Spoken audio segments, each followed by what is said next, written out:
Alright, we're starting today's Minerva log in a creative world. This is the 2 GB test server. Remember the one that got hacked for a little while? Oh, hey, Nils is on.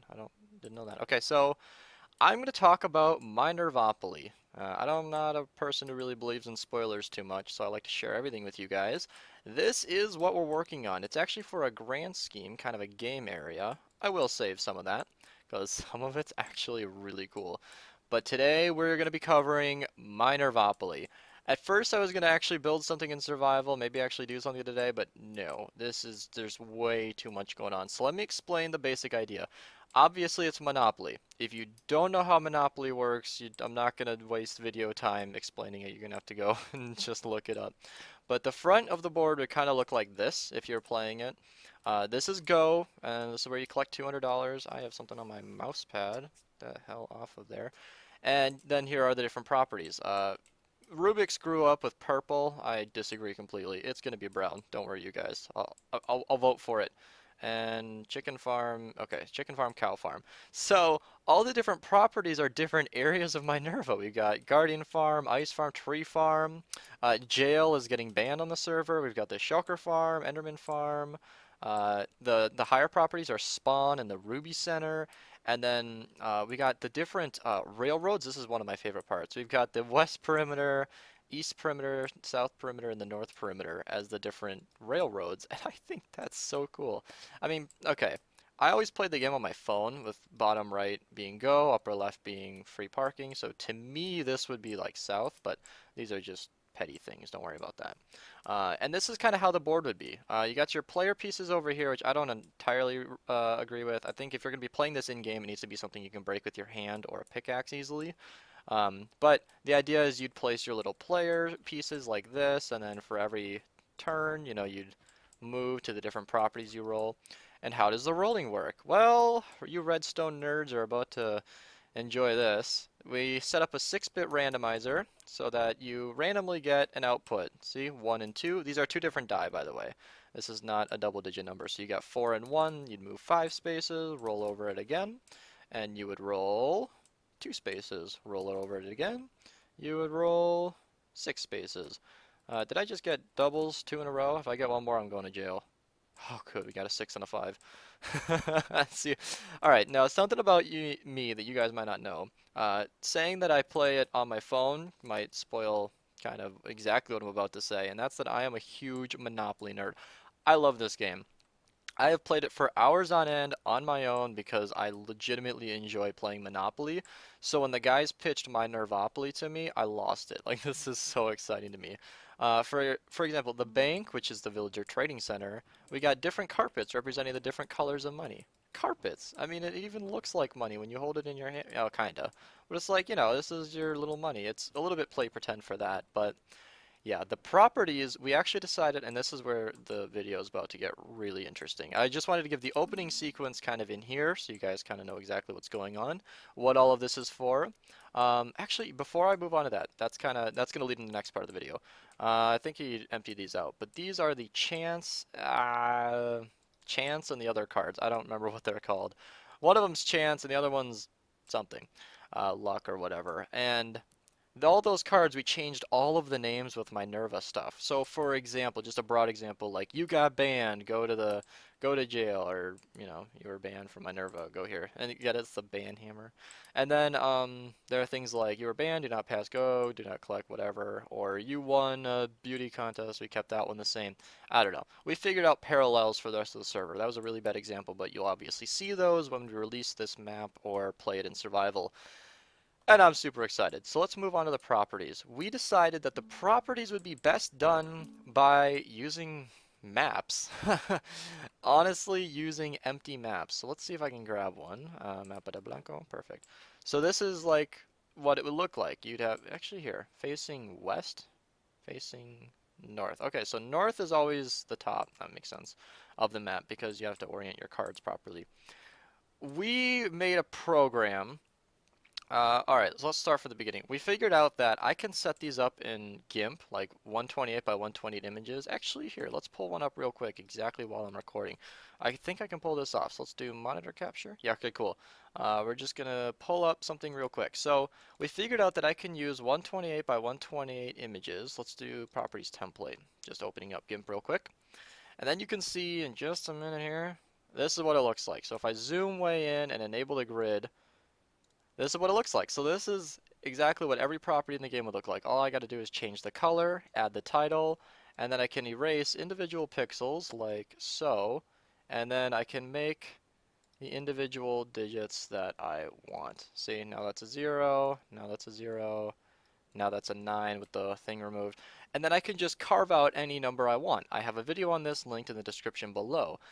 And then, this is where it gets better. Ina on our server, who is on the Discord right here, Ina, he wrote a program on his own to translate PNG images into a here I am. Oh, okay, this looks like a fucking creative world. Oh man. Okay. So, this is what it looks like. The guys have actually used ink dupers over here to generate all the different ink that we need, and then you can see this is what it looks like. So let's actually hop into game mode 0. This is my very first impression. I have not seen. I got a flyer. There's no way. So here's the standard procedure. I don't remember exactly how I put this earlier, but Ina he wrote a program to convert the PNG images into a schematic, which the guys have been using to print down on here. And they actually saved quite a lot of time by realizing that the iron was a perfectly white background. You can see in the image here. Or I guess it's not perfectly white, it's more of a gray. Anyway, it actually, they don't need to actually place any white ink. And it's really, really nice. Like, look at that. They're little Monopoly cards. And then, of course, each of these are 8 by 8 chunks, so you can see they went right up to the borders, or they should have. Oh, it looks like they... Oh, yeah, this is the border. Duh. Okay, cool. So it looks like they went up right up to the borders. They should be 8 by 8 chunks. And then this looks like a creative... Oh, and here's Ina's face. If you guys have been watching the videos for a while, then you know that you've probably seen the maps where Ina has put his face everywhere. And that's what that looks like. Okay, so let's hop into the middle. Just go into survival mode. I'm gonna look for a map. Hopefully I can find it in time.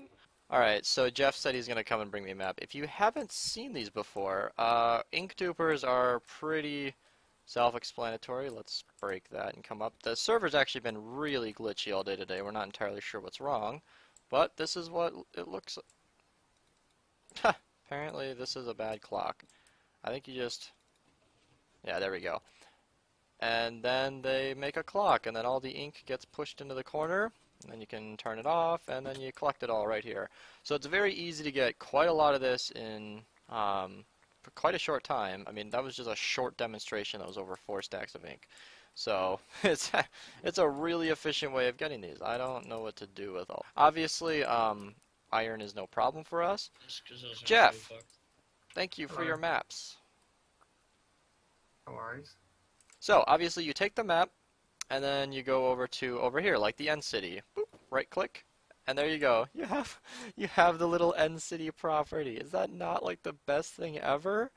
And then you come over here, you make another one, boop, and now you got the Enderman farm map. Let me just explore it all, and then I'm sure we can just reproduce these by cloning them over.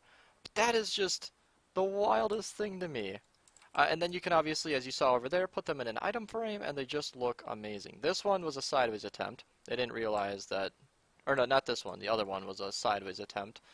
There you go, cow farm. It's like a whole property right there. I love this. This is so cool to me.